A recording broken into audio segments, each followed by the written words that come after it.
So I had this kid one time try to steal my son's bike, which my son had bought this bike with his own money that he saved up from doing chores and whatnot. My wife catches this other boy headed up the road with it, and she tells him firmly, but in no way disrespectfully, bring it back and, you're not allowed to our house anymore. And a little bit later on, the kid's uncle shows up with four of his buddies, and, they're standing in the street screaming all kinds of stuff and mostly threatening to whip my ass, but, basically threatening my whole family. And this goes on for a little bit, and I go out to see what the fucking problem is. And the guy's like, "You got something to say to me?" I said, "Not really."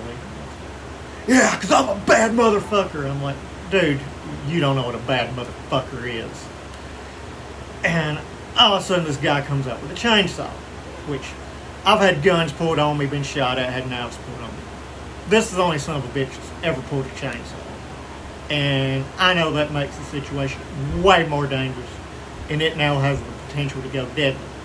But that wasn't the case, and he cuts down my mailbox and throws it in my yard. And they're taunting and provoking, trying to get me to come out in the street and fight them, which I'm not going to do.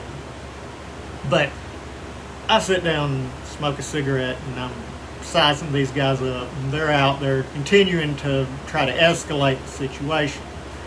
And when I finish this cigarette, I decide to kick the hornet's nest a little bit, and I walk out to throw it in the trash can by the road. And sure enough, one of these dudes charges in the yard, and he gets me by the collar. And I know a little bit of Krav Maga and Jiu-Jitsu in addition to basic hand-to-hand, so I break the hold and throw an elbow at him. And I've kept the trash can in between us as a buffer, so I front kick it into him, and by the time that he gets untangled from it, I've made 10 yards of distance, and I'm drawn down on him. All of his buddies have shagged ass at this point. He's just standing there frozen, eyes big as saucers, because he knows that every breath he draws from this moment on is based off of whether or not I shoot him right now. And I'm like, fucking try me. The guy's just frozen. So I drop my gun to low ready, and he turns around and runs off to rendezvous with his buddies.